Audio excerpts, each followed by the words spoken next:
past? Okay, quite a few of you then. So I'll go straight into the benefits of fall gardening. Number one, you can keep gardening. You all like to garden, I assume, is why you're here, so that's a plus for fall gardening. It's a lot better weather for working, usually.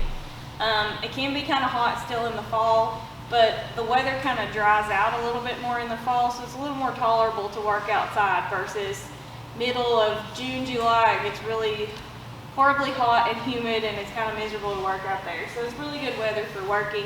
We also have really good quality vegetables.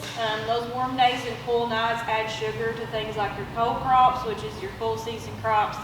Taste a lot better. They typically do really good in the fall. And you can extend the season of frost sensitive crops. So the frost sensitive stuff would be things you grow in the middle of summer, like your tomatoes, peppers, that type of thing, beans. And we'll talk about extending the season. Doug actually has an example of row cover material and a way to make you a good row cover, but that's a good way to extend your season out for those warm season crops.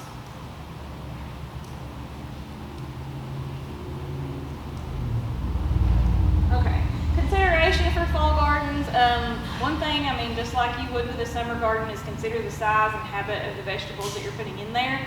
Consider how much room they need. If you have things that are still finishing out in your summer garden, you might just want to make sure you have enough room for those things to come to maturity while those other things are still growing. And then some things you can go ahead and pull out that are finishing up in your summer garden and go ahead and plant your fall stuff in there pretty well. A lot of things you can plant while things are finishing out that don't take up a lot of room. So that's things like carrots, radishes, all those things are real easy to grow and real small. And they don't take up a lot of space. So also, time of your seeding and transplanting, you want to pay attention to maturity dates, and we'll kind of go through the math of that in a little bit. But that matters in the fall. There are some adjustments you kind of have to make for fall weather. You want to pull out old plants and weeds to reduce pests. A lot of times we get pests that are left over on summer vegetables. We don't want those migrating into our fall garden as well. And that's a thing to consider throughout the year. You kind of want to stay on top of your weeds a little bit. Watering schedule. So during the fall, you've got a lot more dry weather in the fall typically. You get into kind of the dog days of summer, which we're fixing to see, I think, and there's going to be a little bit of a drought in there, so just make sure you stay on top of your watering. You definitely want to water pretty consistently. And then your vegetables are going to need an extra boost of fertilizer in the fall. So if you've got things that you're trying to extend the season with, you're going to want to fertilize those. And then new things that you're putting in, you're going to want to give those an extra boost too. So even though you put fertilizer maybe in the ground at the beginning of the season, you're going to want to apply a little bit more when you plant something new. So full season crops are things that can tolerate a lot of frost. And typically these are things that do better in cooler weather anyway. So you've got things like cabbage, broccoli, lettuces, cauliflower, onions, radish, collards, all this stuff that's listed on the screen typically does better when you've got cooler nights. A lot of this stuff also doesn't taste very good if you do try to grow it in hot weather. Like I said, those cool nights add sugars into those crops. If you notice, if you grow lettuce like during the summer, it's really bitter, doesn't taste very good. That's because it's typically not something that you want to grow in hot weather. It really does better with cooler weather like this. It's going to taste a whole lot better to you. So your warm season crops are things that you probably got in right now. They're things like tomatoes, melons, squash, those types of things. They do not tolerate a frost very well. Versus your cool season crops, they can tolerate a pretty light frost and they're not going to get damaged. If you've got a tomato plant out and you see a frost, then it's probably not going to do very well. It might not kill it completely, but it's going to stunt the plant pretty good. Cool season crops are not really like that. So your latest safe planting dates, this comes from your ID 128 guide that you all got whenever you first signed up for the program. It's that growing or gardening in Kentucky book. So I typically go by the Eastern for Kentucky, for our area. These are the latest safe planting dates for all of these types of vegetables, whether that would be plants or seeds, which it'll tell you on the side there in parentheses. transplants or if you're starting directly from seed. This is kind of the latest that you want to plant anything because you want to give it enough time to mature out before you see something like a really hard frost that's going to kill them completely. So you kind of have to do a little bit of math there sometimes. Soil and nighttime temps, I know y'all can't see that very well, but this again is in your ID 128 guide. Typically for cool season vegetables, you want your nighttime temps to be around 50 to 60 degrees, somewhere in there, as long as it's a little bit cooler at night. Versus things like tomatoes, melons, warm season stuff, usually they do better in 60s, 70s range. So in your daytime temps, typically those are going to be a little bit cooler too, which you never know with the weather around here. I mean, we all know it can get blazing hot during the day and get cool at night. That's fine for fall vegetables as long as they experience some of those cool nights. It helps them regenerate a little bit better. So this is for Tennessee communities. So typically I would go by Knoxville for the first frost date, which this is variable. I had a lot of questions on this when I did this presentation a few days ago.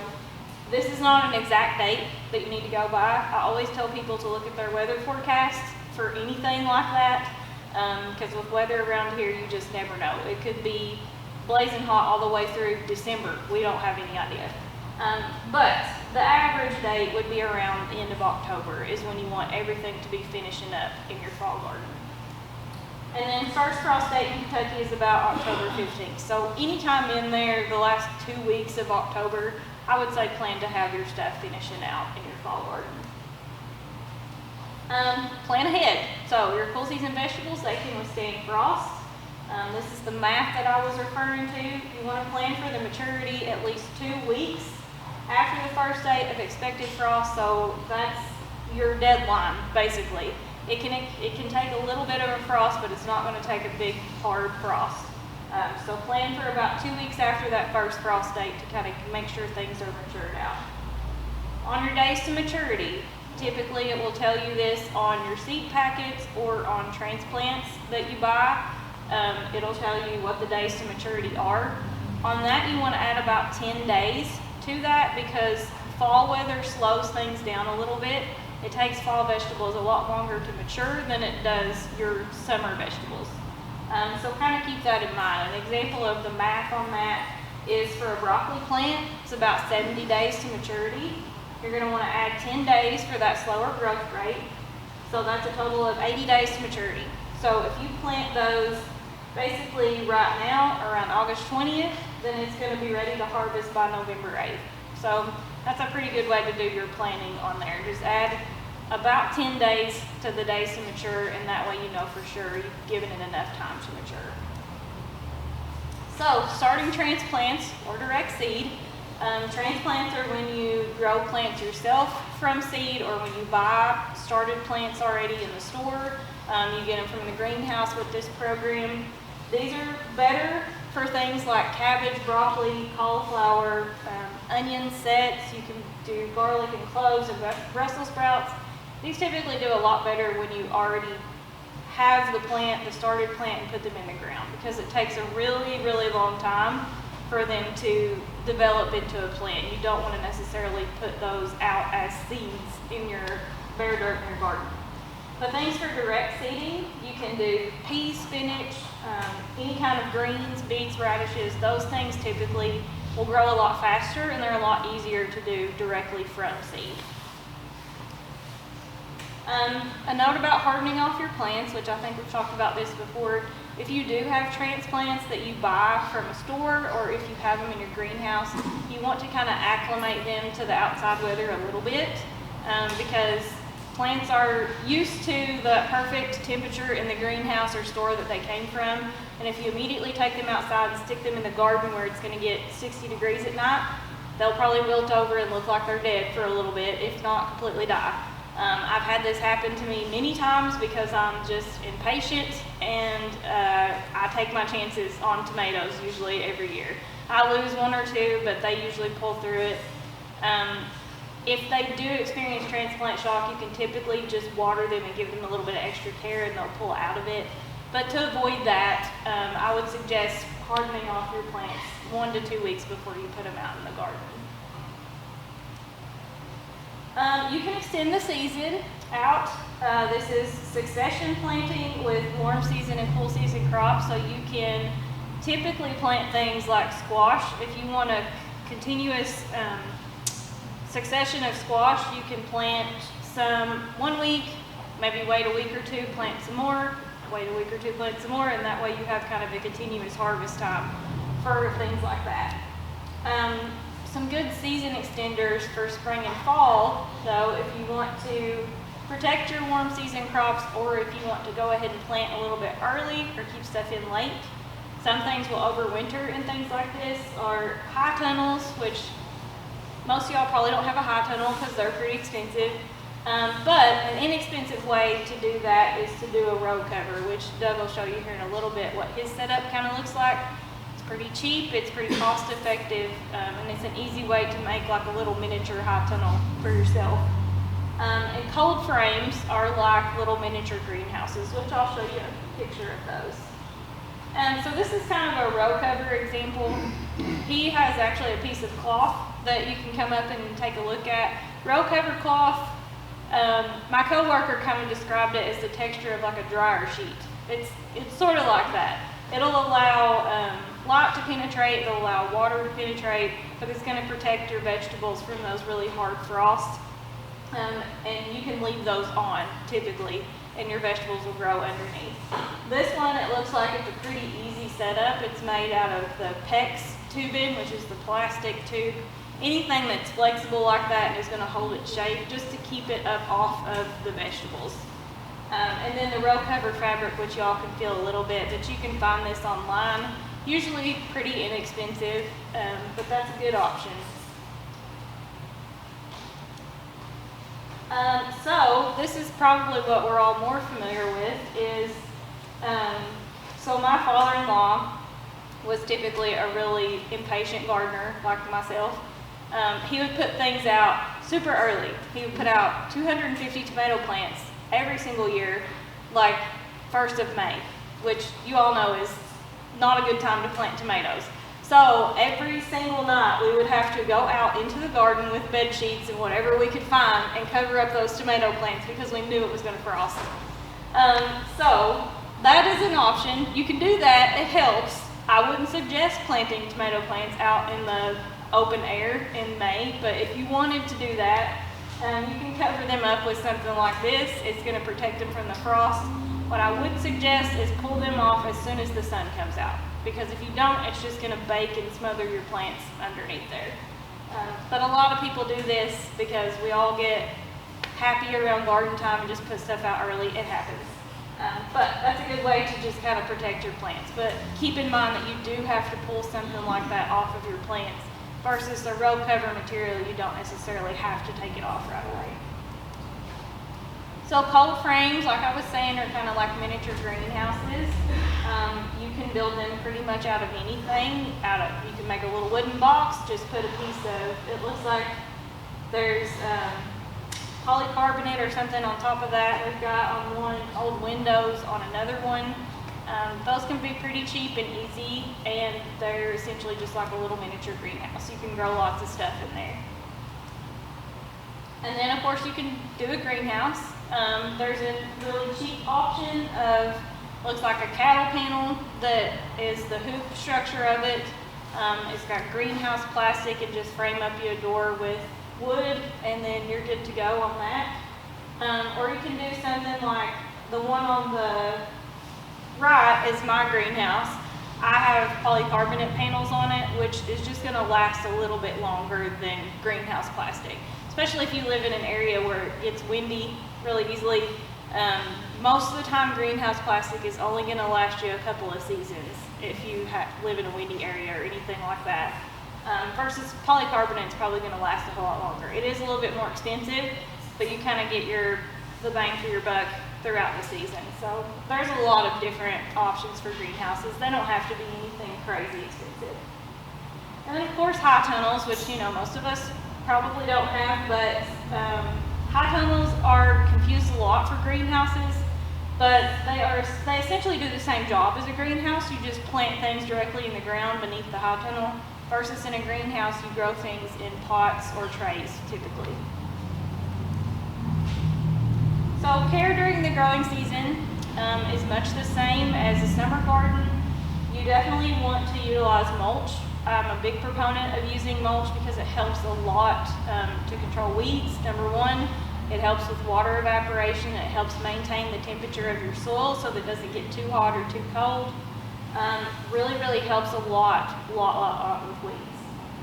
So there's different types of mulch. You can use an organic version like straw, or there are some wood chips that you can use.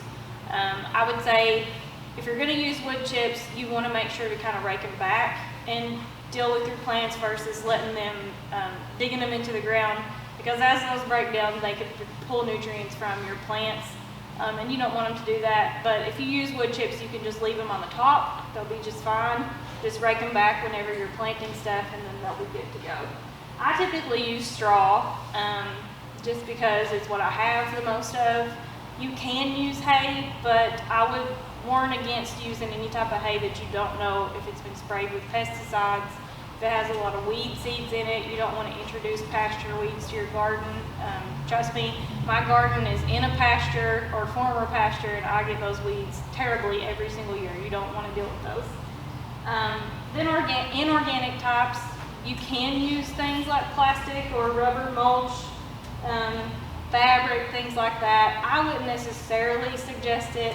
I don't typically recommend using inorganic stuff in a garden just because it can get really messy, and you can't, rubber mulch is not going to break down. So that's just something you just always have to rake back. So I typically like to just use straw, then I till it into my garden at the end of the year and then call it good with that. Weed management, like I was talking about, you don't want to bring in weed seeds. You want to remove weeds before they go to seed. That's going to help you a lot. And control weeds around the edges of the garden and landscape.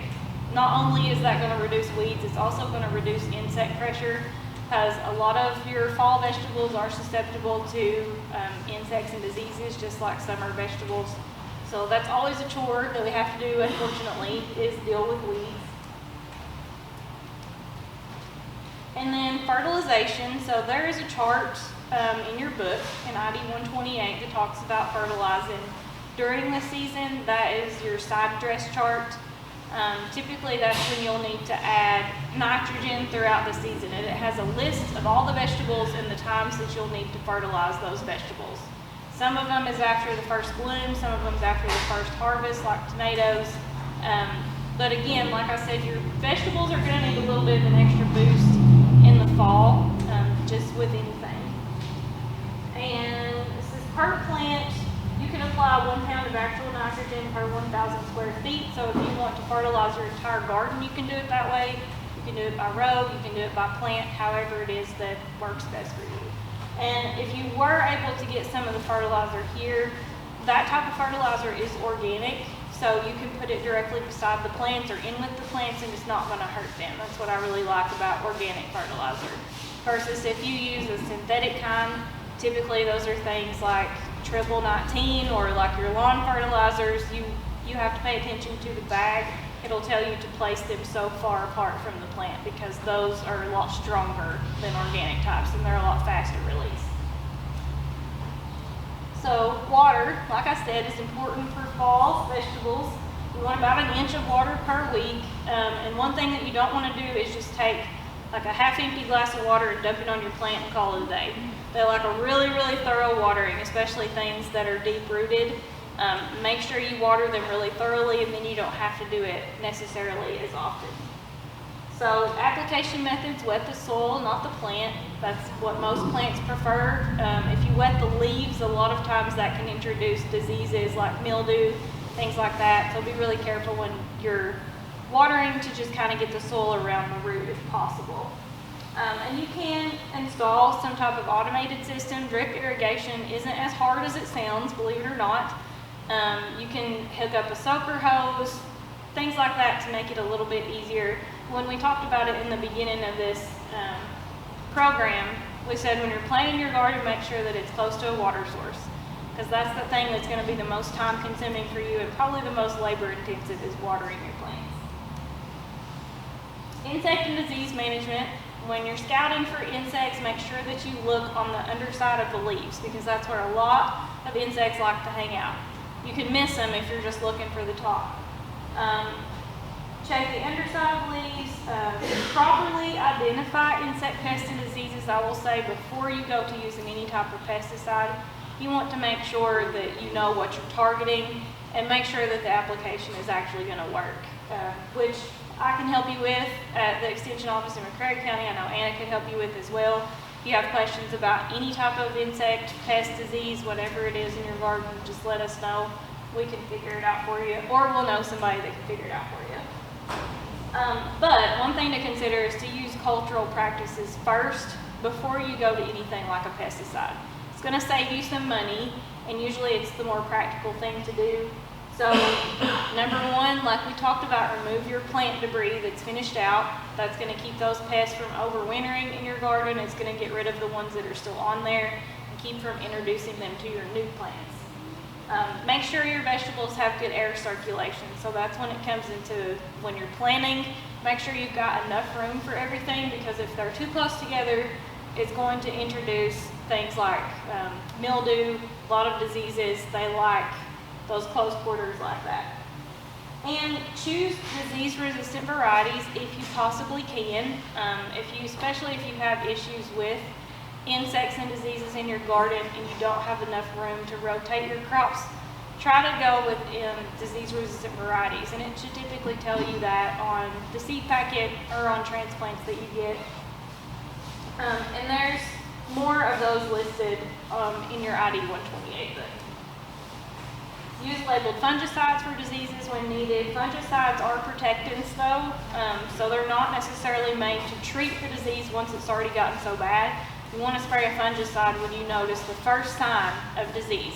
And if you don't know, again, what type of disease that is, just send me a picture, send Anna a picture, and we can figure that out for you.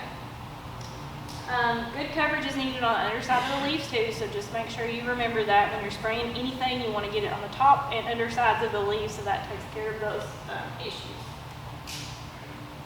If you can at all possibly, rotate your crops out. This helps a lot with especially pests that overwinter in the soil. Helps a lot with insect and disease buildup. If you do rotate them, I would suggest rotating them away from each other for about 3 years.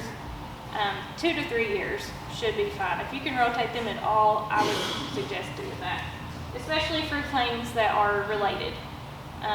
So I'm not going to go through all of these. These are in your book as well. But related plants, you want to try not to plant them too close together.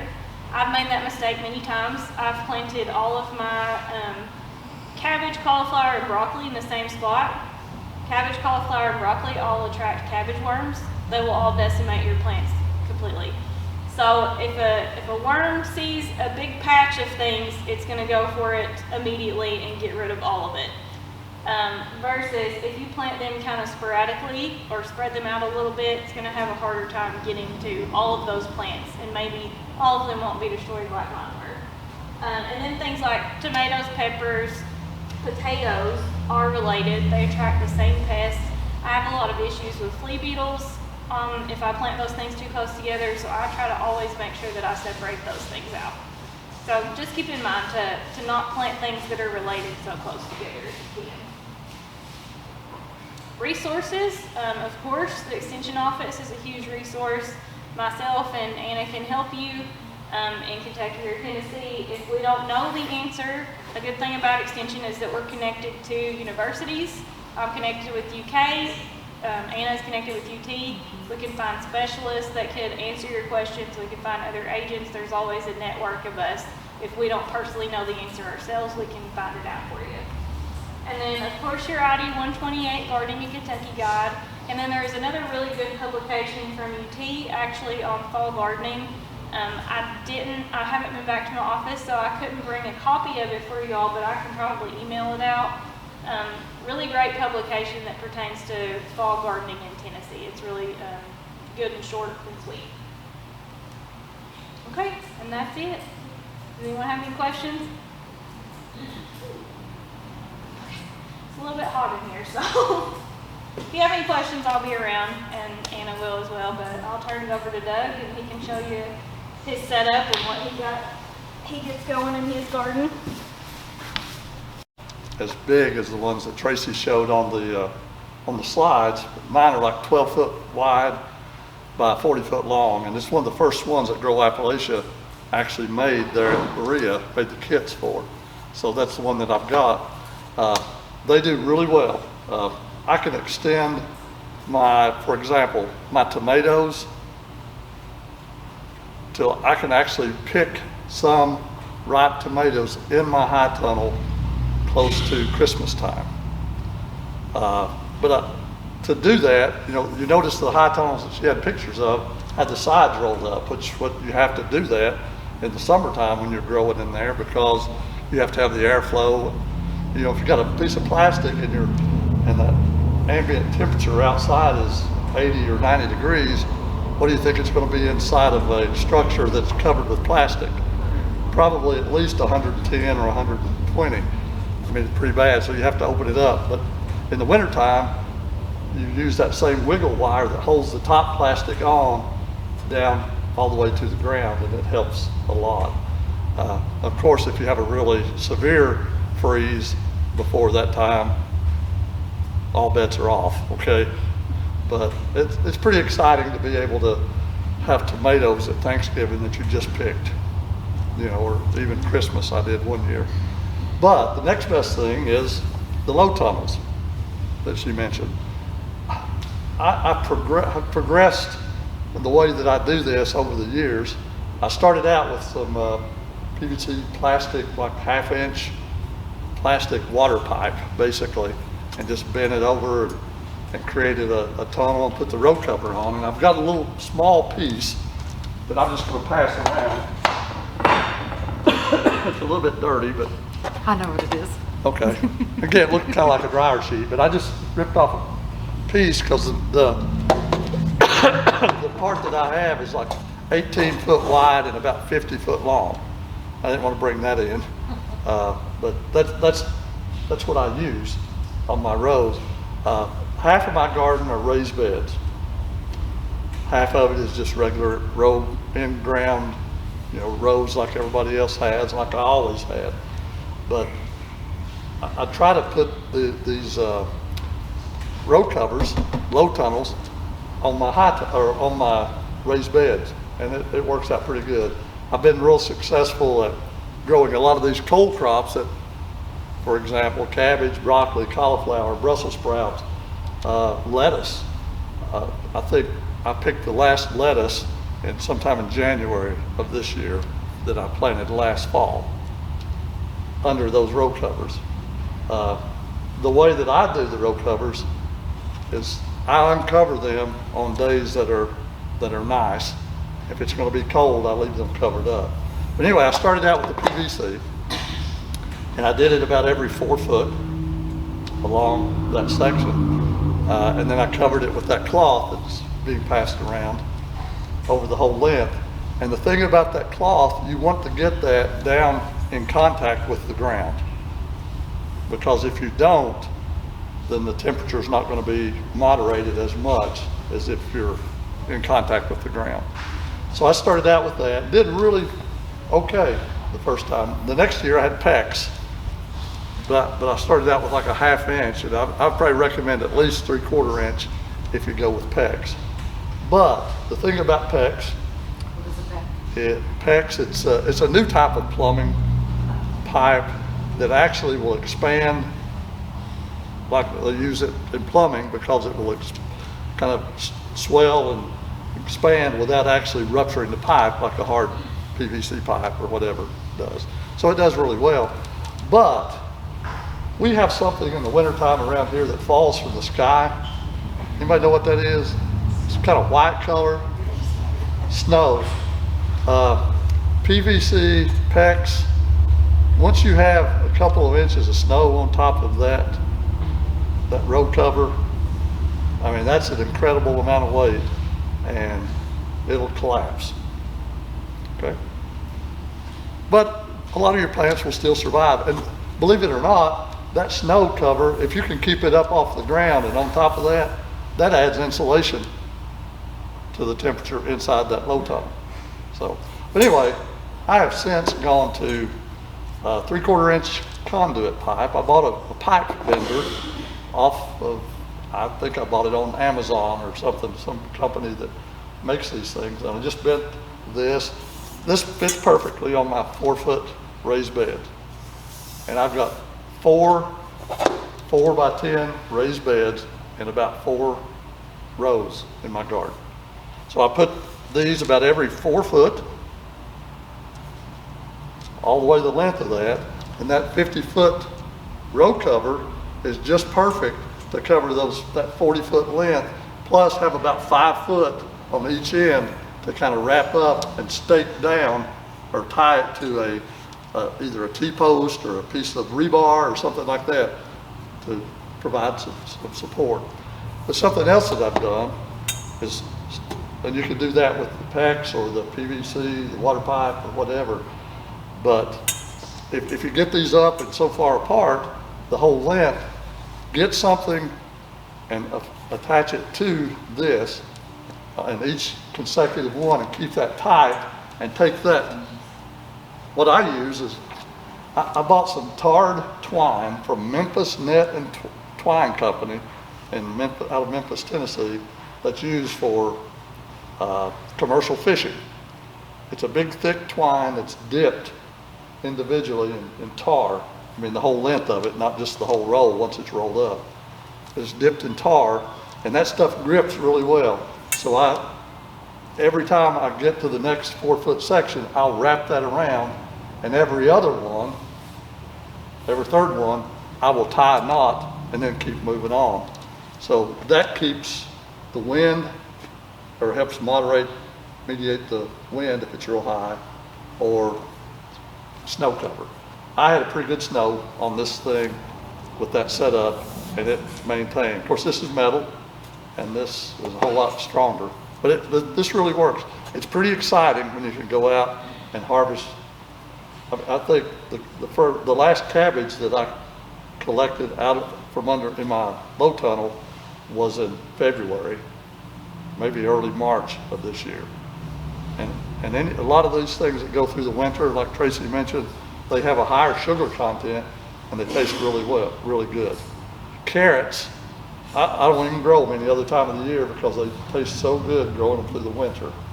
We harvested our carrots in March, and they did really well. So that's just something to think about.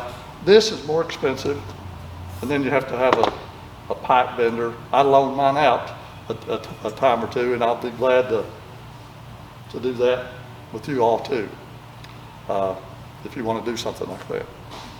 But anyway, just let me know on that. But what I was really supposed to talk about, in addition, well, first off, when you put these things up, don't just sit them on the ground. What I do is, you can either buy a big piece of rebar, or I got these at Winco, they're about 2 foot. Drive that about 1 foot in the ground, every 4 foot, and that just sits right up in there. You got 1 foot of rebar sticking above the ground. It's going to keep that thing more secure in the ground. So, highly recommend it. So I'll talk to you in just a minute. Anybody got any questions about that? I have one. What price range would something like that cost? You said you got yours off of Amazon. Right, I've got the pipe bender I got off Amazon. Did you buy certain lengths and then bend them yourself? These are 10-foot conduit pipes that you can buy at Lowe's or something. I assume that they probably have them at Lumber King or Potter's or somewhere like that too. It's 3/4 inch. So I just checked around and found a place that had enough for me to be able to accomplish my whole row, which I ended up having to get mine in Corbin because Somerset didn't have them.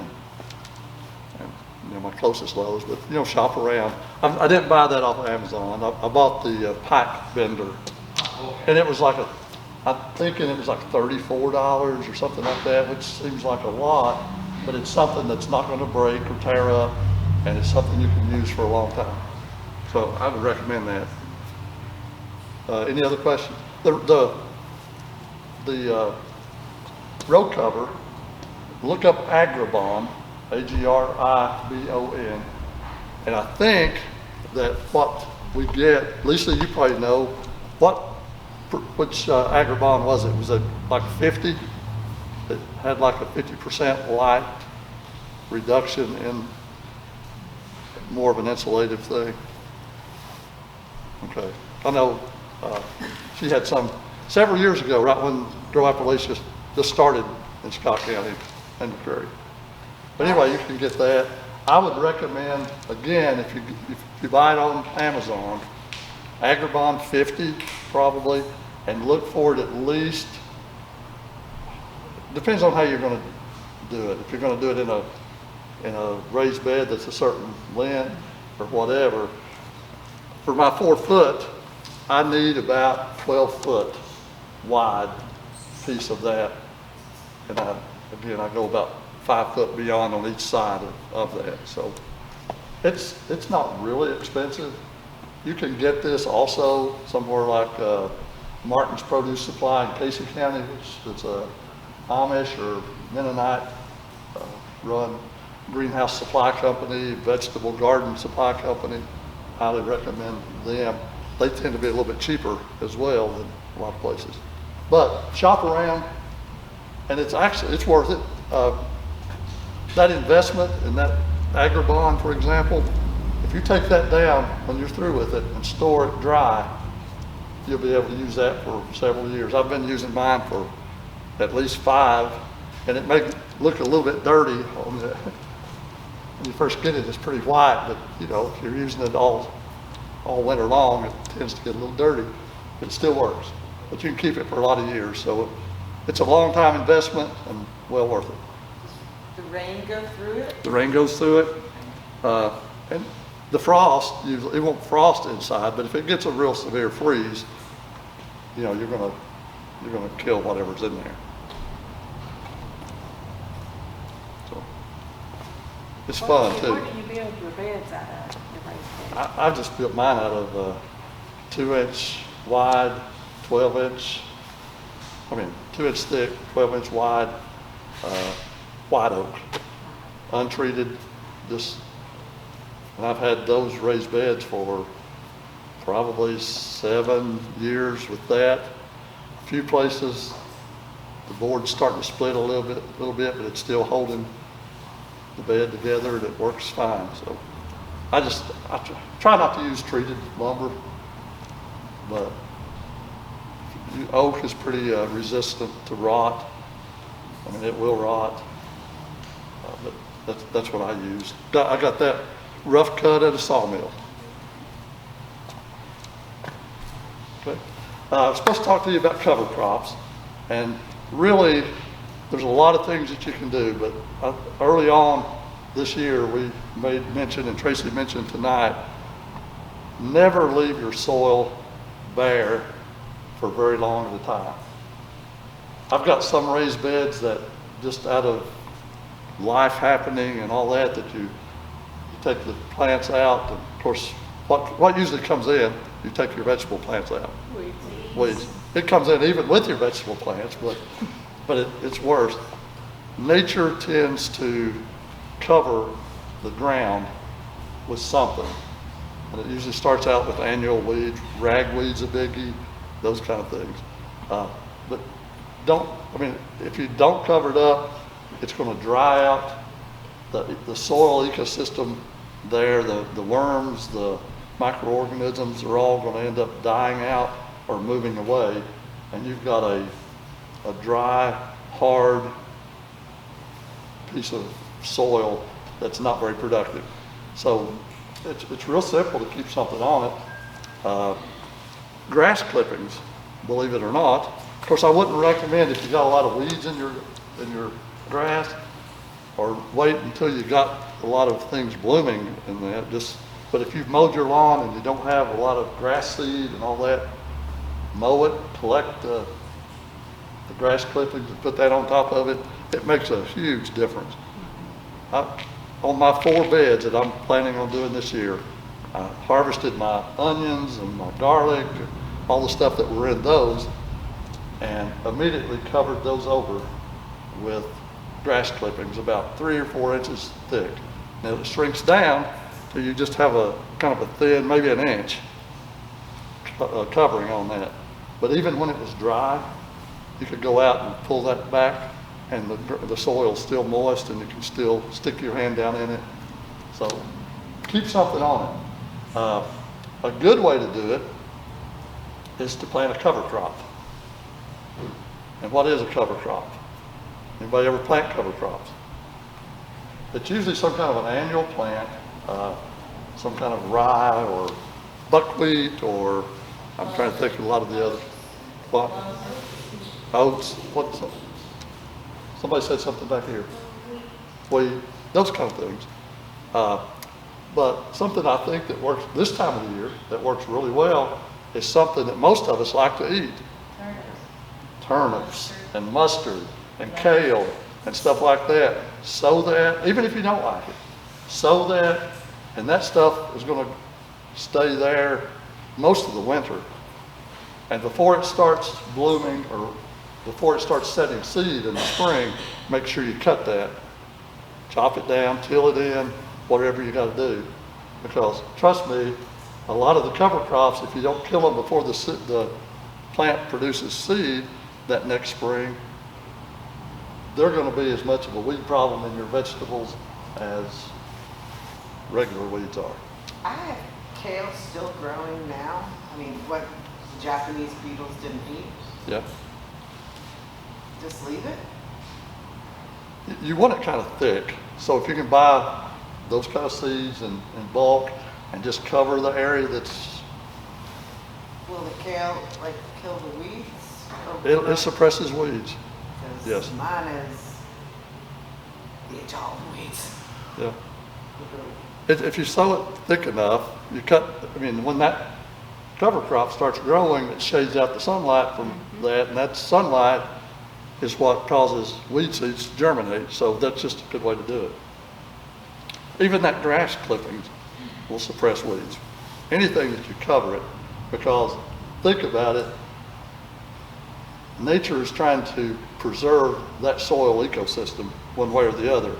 And it's doing you a favor really by putting weed, or letting weed seeds germinate and grow.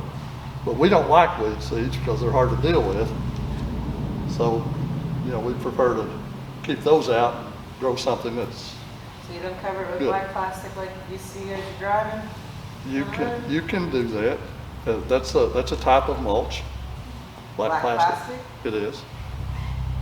And believe it or not, it'll be in the summertime, under that black plastic is probably going to be cooler than the air temperature.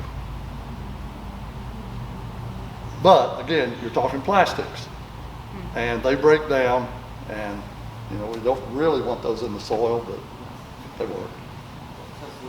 I use woven ground cover and, you know, burn holes in it and plant plants. That works.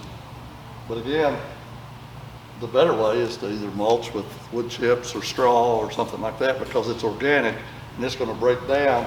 And even if it's sitting on top of the ground and decomposing, those nutrients and all that filter down through the soil. They feed the microorganisms and the earthworms and all that.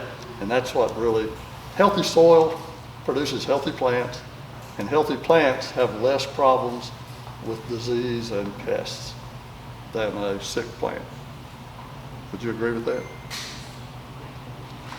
Anyway, any questions about cover crops? Just plant something. Turnips are a good one.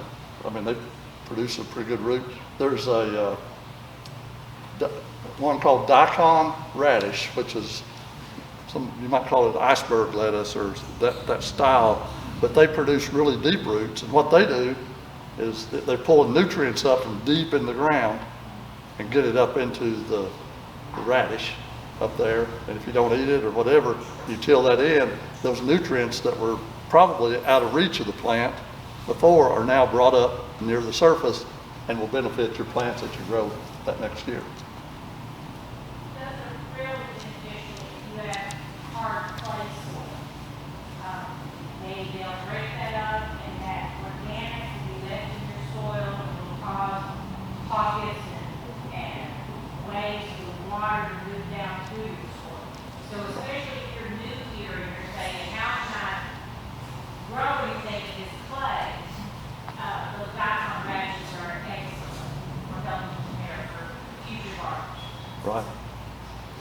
mean, just a really good thick mulch on top of soil that you think is non-productive and terrible to grow in, hard to, till up, hard to hoe, all that will change that soil relatively fast. Will help it dramatically. Any questions? Okay, I'll shut up. If he would, when he emptied out the shredded paper in our big industrial size shredder, I wanted it. And so I took that and used it as a mulch around all my tomato plants and everything else, and it worked fabulously. Total weed suppression, water penetrated down through, it worked really, really well. A lot of times also I'll use cardboard. The bigger pieces of the cardboard, you don't want a lot of print on it. You don't want anything that's glossy or shiny or a pretty box. Tape. Take the tape off. Sometimes I don't because it's awful easy to come off once it breaks down. If it's easy to come off, I take it off. If it's kind of stubborn, I leave it. And I'll collect it then at the end of the season. This makes an excellent barrier and helps. You do want to try to make sure that you get the cardboard wet as you're putting it down. My favorite way to do it is to put it down and then put some hay or straw on top of it. And I do what's called no-dig gardening. And I don't dig, I don't till, I don't plow. And I'll go out in the winter and I'll put down my cardboard. If I've got some old hay or anything like that, I'll put it down under it. If I've got a couple bags of leaves that have been raked, I'll put that down. I put that cardboard down and I throw a couple pallets on it. And I made a believer out of Anna, didn't I? She was with me and we went out there and peeled that cardboard back and took a little hole and dug a little bit in it and planted everything. That was it. That was all I did to prep my gardens. And a lot of people say, especially if it's a raised bed, what's a raised bed? It doesn't get hard like a ground. Oh, I will greatly disagree with you on that. I actually think they'll almost get harder because they're raised up, and if you leave them things alone and to their own devices, they bake up like concrete. So there's things that you can do to change that. And when the first time I did that, by the end of that summer, I was really mad because it was so much easier. And I'm sitting here thinking of how many years, I've gardened probably since I was 10 years old. And how many years and how much energy and work had went into it when I could change it to this other way. So you can use non-traditional things, so keep your eye out for that. If you work in an office, man, when that shredder gets emptied, if you are pretty good about not running staples and all this kind of stuff through it, it's white paper, take it home, use it. Recycle Center has it shredded. Recycle Center has shredded. I go there and get cardboard box. We got them this spring, didn't we? So there's other things that you can do and use what you have handy. And that helps too. Now we're going to talk just a little bit about saving seeds. Why would we want to go to the trouble of saving seeds? Why would you think we should even worry about that? We can go to Walmart and get them right there off that thing, can't we? Not always. Not always. We might not always. During COVID, there was a couple states that those sections were blocked off in the stores. Even though they had them, you couldn't have access to them. We weren't one of those states. Also, if you have a favorite variety and you buy those seeds and you've always been able to get those seeds, should something else catch the eye of the seed producers, you're going to go that next year and it's just not going to be there. And you're not going to be able to find it because they normally, if you pay attention, burpee and fairy moss and all, they usually have the same stuff. So if you have something that you prefer to grow, saving that seed is going to let you continue to have that. What it's also going to let it do is if you're growing the seeds again and again and again, I got seeds from Deb Griffith for a half-white runner, a mountain half-white runner bean that his family has been growing since the 80s, and they got the seed from another family that had been growing them for decades. This seed does not even look like Co-op's white half-runner seeds. They're significantly bigger. I was hoping Dewey Miller would be here tonight because Dewey found out I had them and he came and got some. And then he came back and he said, "Did you plant them beans?" And I said, "Well, I just planted mine last week." He said, "They ain't no good." He said, "I've done plowed them up and planted again. They never did come up." Well, he ended up with some staggered beans because these beans were significantly bigger, and they took almost 3 weeks to germinate. That's a long time for a bean, isn't it? It took forever, and I had gave up on them. And I had some other seeds, and I went out there, and I started getting ready to plant them other seeds, and I thought, you know how when right before a bean pops up, you can see how that ground, and I thought, and I pulled that back, and there they was. It took them significantly longer, but those bean seeds have climatized to this area. You're going to get a much better product, aren't you? But they're really a great seed. So that's something else that comes from it, is those seeds over generations, they're going to change. Now, if you're growing 5 or 6 different kinds of beans, you're probably not going to be a good candidate to save seeds, because things are going to cross-pollinate and you're not going to have any idea and know what you're getting. I usually am not that kind of person. I usually just don't have time, don't have energy, and don't have the land for it. So when I'm growing, I'm okay saving those seeds. Anna saved her first seeds this week, and she's learned that sometimes what an ugly looking garden process that can be. Who here has saved seeds? Is there anything uglier in your garden than when you let those plants go and go to seed? You know, so you got always at the end of one row, hopefully as farthest from what anybody's going to see, and you'll let those bean seeds dry out completely, and they're just horrible looking. And those are the seeds then that you're going to harvest and shell for seed. Different crops will need to be done at different times. So if there's something you're interested in, you really need to contact one of your extension offices or do some research online from a reputable source, because things get harvested at different times. Tomato is usually best to do at the very beginning of your season. The most perfect, beautiful tomato you've got. Maybe from 2 different plants, so you keep that diversity within that same breed. And you're going to take that beautiful tomato and sacrifice most of it. You can probably cook with it or make some salsa with it, but it's going to be a mangled mess by the time you get that flesh, those seeds, and all that out. But again, as you go through that, you're going to end up with something that's going to be more diverse to grow, more dependable to grow in your area.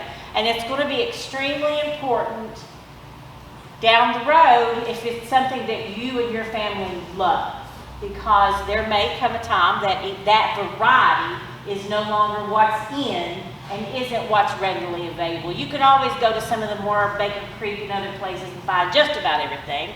But most of us, we're going to pick up what's at Co-op or Walmart or something like that. So you want to save those. I enjoy the process. It's something a lot of people really have a lot of fun with the hobby of it.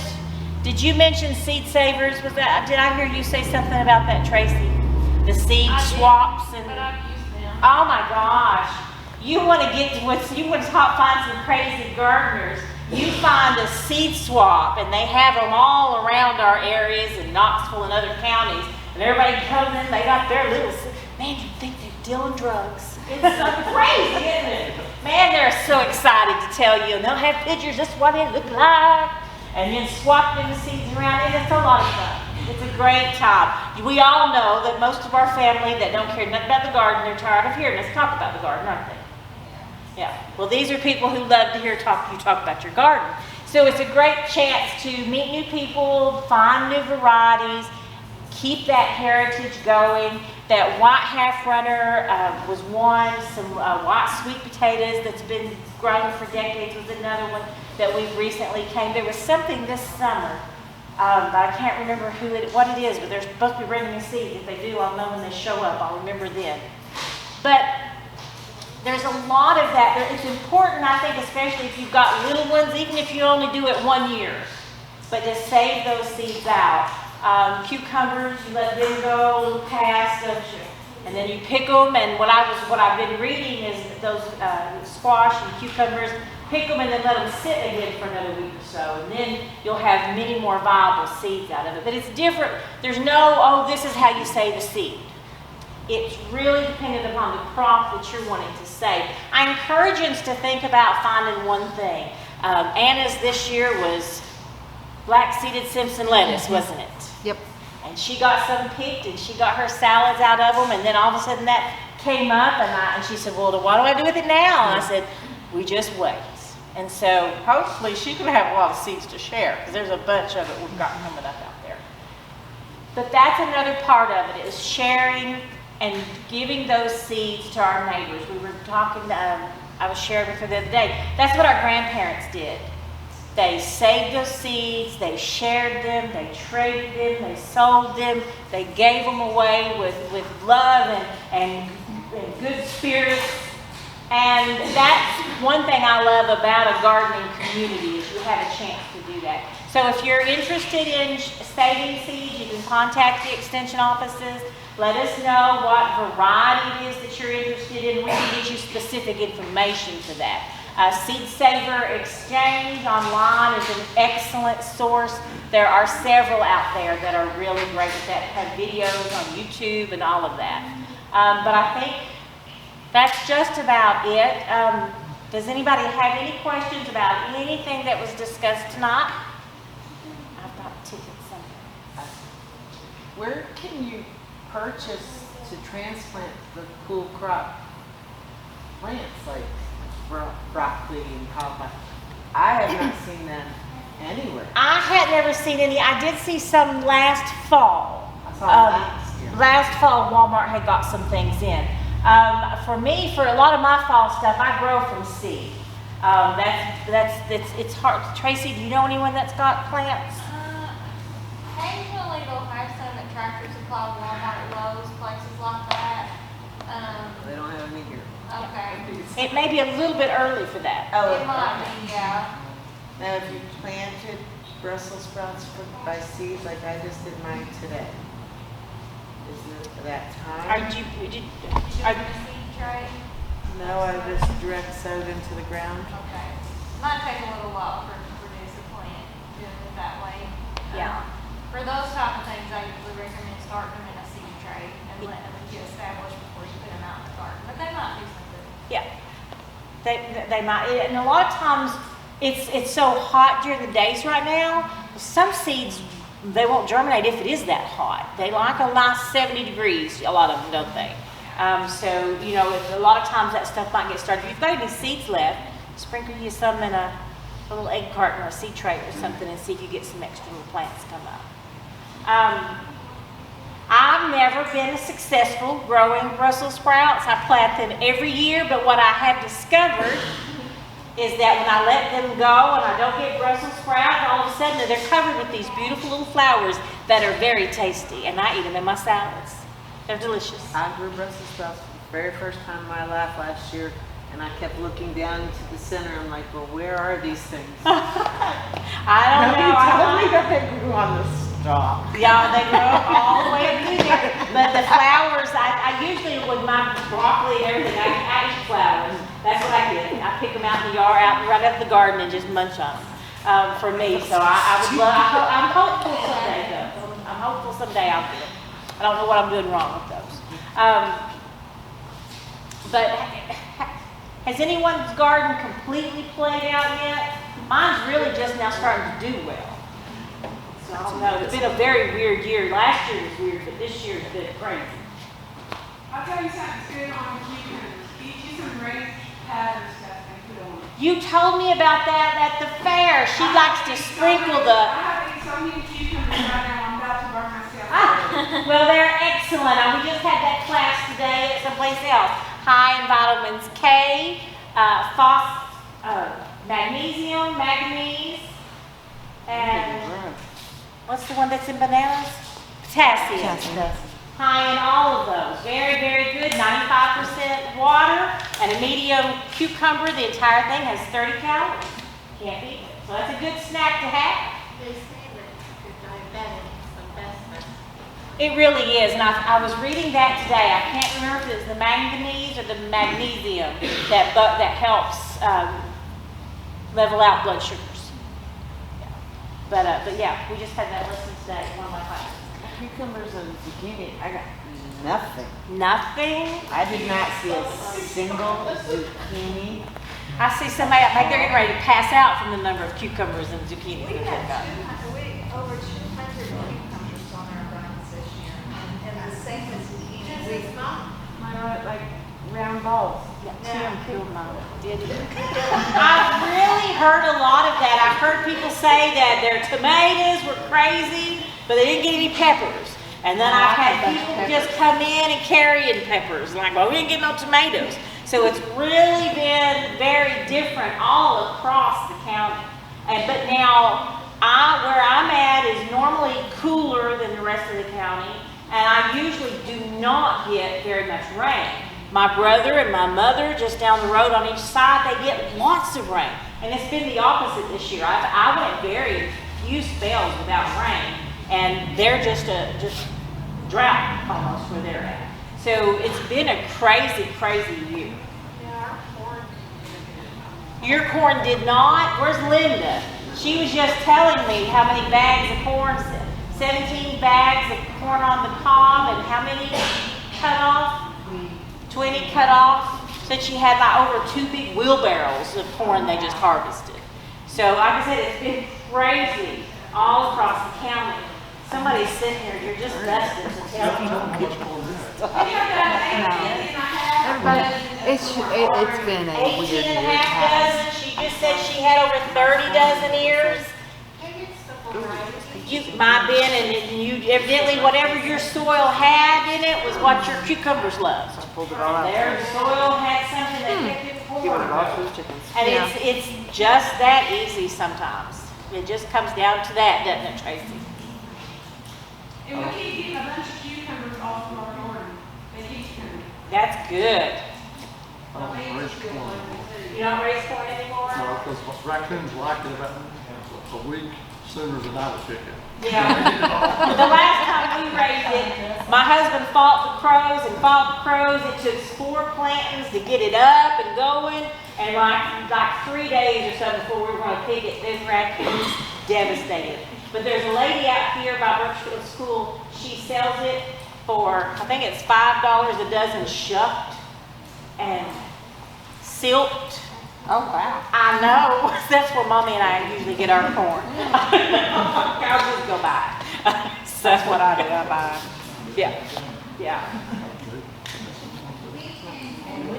I don't think the corn, everybody else thinks the corn didn't do very well.